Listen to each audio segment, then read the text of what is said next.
qaar ka mid ah shacabka ku dhaqan magaalada Boorame ee xarunta gobolka Awdal oo saaka mikrofoonka la dhex qaadnay ayaa waxay aragtiyo kala duwan ka bixiyeen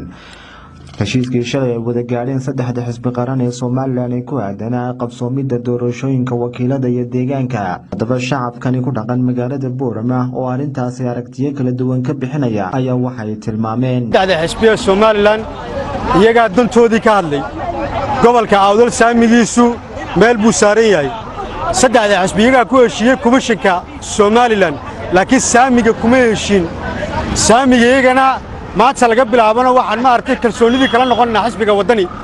oo nu arkayna aqlabiyada ugu badan aasina gobolka Awdal una arkayna dantayada iyo saamiga inuu ka hadlayo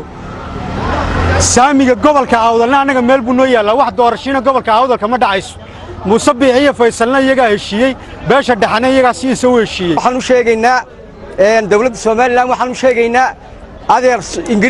ingiriiskii inagoo isaaq iyo Samaroona ayuu ingiriiskii noo yimiday inagoo isaaq iyo Samaroona iyo ingiriiskii noo yimiday marka inaan u qaybsano sidii ingiriiskii noogu yimiday inaan dawladnimadana u qaybsano waa halkayga weeyaan waxaan u dirayaa halkan madaxweynaha Muuse Biixi baaq baan u dirayaa shalay toole madaxweyne ku xigeenka waa jirqoosheen gacmihiisa sare u taagteen intaad labada gacmood qabateen baad sare u taagteen ma soconaysa waxaasi madaxweyne ku xigeenku nama matalo madaxweyne ku xigeenku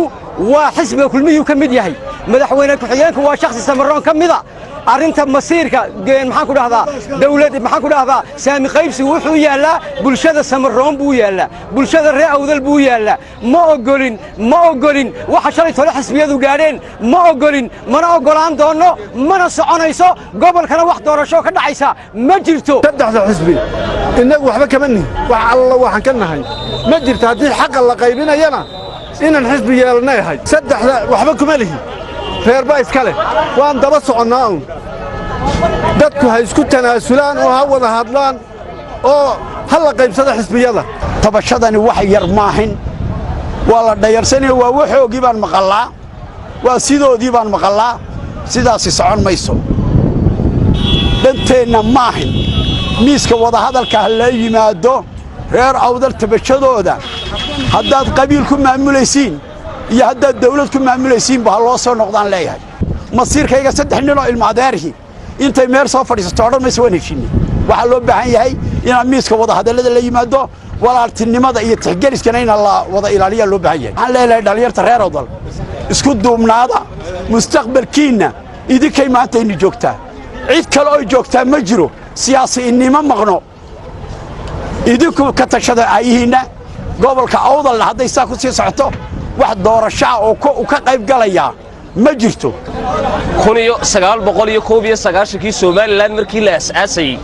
ee dugsiga Sheekh Cali Jawhar Sigidari lagu aasaasay ummaddu waxay isugu timiday waxay ahayd war sifir war baa la garay hal isku tanaasulo oo kuraasta sidaa lagu qaybsado dabadeetana markii la isku yimiday 2001 waxa la isla gartay in la aasaso distoorkuna ma hadda wax malaayig qortay ama rasuul qoray war distoorka dib loo furay la yiri doorashada intaan la qaban ka hor oo halka laga yimid maxaan ku dhahay ilaa harti ilaa meel walba laga yimid oo Samaroona ka hadleen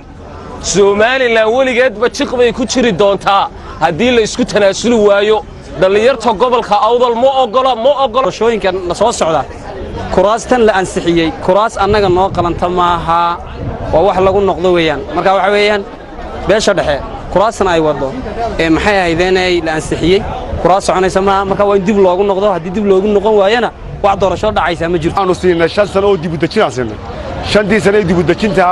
waxay ka dhigteen 30 sano oo dib u dajin ay qaateen waar wax walba idinka ma tashanayee ummadda wax la qaybiya oo badka soo dhiga oo kaliyana iskoobastaan Soomaaliland la wada leeyahay ayaa anagu baahanaadeen Soomaaliland beel kaliya leedahay daadeerna ma qanciso waxa weeyaan anagu dib u dajin badan ma sameynay in badan ma suugnay ilaahay dad fiican buu idin gadabuursi iyo dhulbaantiyo ma jeerto qolada shay uu siiyay oo in badan iyo dulqaad 30 sano idin dulqaadanayeen